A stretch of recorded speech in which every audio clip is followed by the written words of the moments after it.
कार्तिक मास की शुक्ल पक्ष की प्रतिपदा को गोवर्धन उत्सव मनाया जाता है।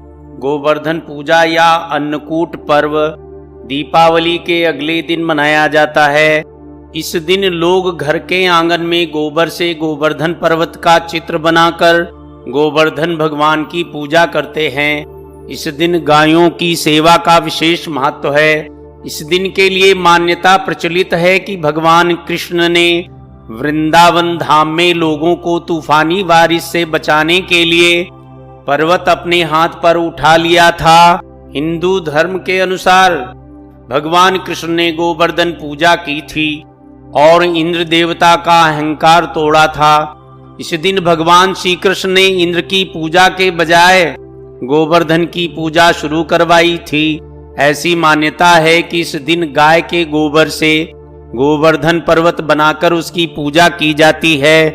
गोवर्धन पूजा का प्रचलन आज से नहीं बल्कि भगवान कृष्ण के द्वापर युग से चला आ रहा है। द्वापर युग में पहले ब्रजवासी भगवान इंद्र की पूजा किया करते थे, मगर भगवान कृष्ण का तर्क था कि देवराज इंद्र गोकुल वासियों के पालनहार नहीं हैं, बल्कि उनके पालनहार तो गोवर्धन पर्वत हैं, क्योंकि यहीं से ग्वालों के गायों को चारा मिलता है जिनसे लोग दूध प्राप्त करते हैं। इसलिए भगवान कृष्ण ने गोकुल वासियों को कहा कि हमें देवराज इंद्र की नहीं बल्कि गोवर्धन की पूजा करनी चाहिए। भगवान कृष्ण ने कहा कि गोवर्धन तो हमारे सामने है, हमें इतना कुछ देते हैं, लेकिन इंद्र को तो हमने देखा भी नहीं। उनकी बात मानकर सभी ब्रजवासी इंद्र की जगह गोवर्धन की पूजा करने लगे। देवराज इंद्र इससे अपना अपमान समझा और प्रलय के समान मूसलाधार वर्षा शुरू कर दी। तब भगवान श्री कृष्ण ने गोवर्धन पर्वत को अपनी छोटी उंगली पर उठाकर ब्रजवासियों की भारी वर्षा से रक्षा की थी। इसके बाद इंद्र को मालूम हुआ कि श्री कृष्ण वास्तव में विष्णु के अवतार हैं। फिर बाद में इंद्र देवता को भी भगवान कृष्ण से क्षमा याचना करनी पड़ी। इंद्रदेव की याचना पर भगवान श्री कृष्ण गोवर्धन पर्वत को नीचे रखा और सभी ब्रजवासियों से कहा कि अब वे हर साल गोवर्धन की पूजा कर अन्नकूट पर्व मनाएं। तब से ही यह पर्व गोवर्धन पूजा के रूप में मनाया जाता है। इस दिन गाय बैल आदि पशुओं को स्नान करा के धूप चंदन तथा फूल माला पहनाकर उनका पूजन किया जाता है।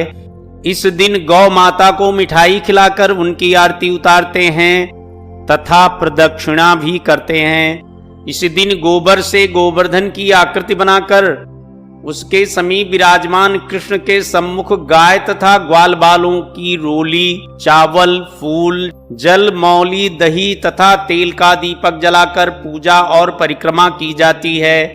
गोवर्धन पूजा पर्व तिथि 15 नवंबर 2020 दिन रविवार। गोवर्धन पूजा सायंकाल मुहूर्त दोपहर बाद दोपहर 3:17 से सायं 5:24 तक। प्रतिपदा तिथि प्रारंभ 15 नवंबर 2020 को प्रातः 10:36 से। प्रतिपदा तिथि समाप्ति 16 नवंबर 2020 को प्रातः 7:05 तक। गोवर्धन पूजन विधि। अन्नकूट पूजा विधि। वेदों में इस दिन वरुण, इंद्र, अग्नि की पूजा की जाती है। साथ में गायों का श्रृंगार करके उनकी आरती की जाती है और उन्हें फल मिठाइयाँ खिलाई जाती है। गाय के गोबर से गोवर्धन पर्वत की प्रतिमा बनाई जाती है। इसके बाद उसकी पुष्प, धूप, दीप से उपासना की जाती है। इस दिन एक ही रसोई में घर के हर सदस्य का भोजन बनता है। भोजन में विविध प्रकार के पकवान बनाए जाते हैं। किस प्रकार करें गोवर्धन पूजा? प्रातःकाल शरीर पर तेल मलकर स्नान करें। घर के मुख्य द्वार पर गाय के गोबर से गोवर्धन की आकृति बनाएं। गोबर का गोवर्धन पर्वत बनाएं। पास में ग्वाल बाल पेड़ पौधे की आकृति बनाएं। मध्य में भगवान श्री कृष्ण की मूर्ति रख दें। इसके बाद भगवान कृष्ण, ग्वाल बाल और गोवर्धन पर्वत का षोडशोपचार पूजन करें, पकवान और पंचामृत का भोग लगाएं।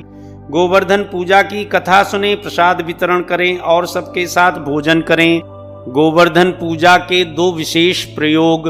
संतान प्राप्ति के लिए दूध, दही, शहद, शक्कर और घी से पंचामृत बनाएं। इसमें गंगा जल और तुलसी दल मिलाएं। भगवान कृष्ण को शंख में भरकर पंचामृत अर्पण करें।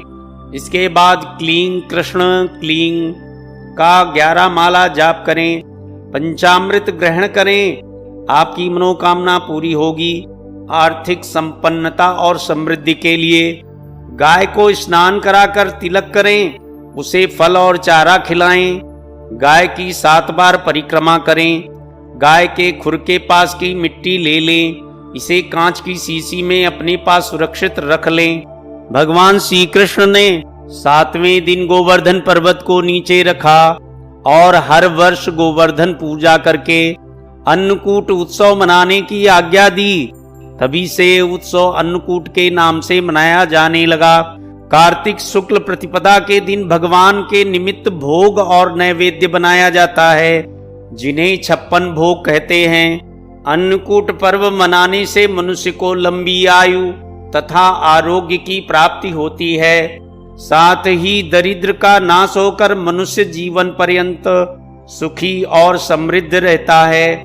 ऐसा माना जाता है कि यदि इस दिन कोई मनुष्य दुखी रहता है तो वह वर्ष भर दुखी ही रहता है। इसलिए हर मनुष्य को इस दिन प्रसन्न रहकर भगवान श्री कृष्ण को प्रिय अन्नकूट उत्सव को भक्तिपूर्वक तथा आनंद पूर्वक मनाना चाहिए।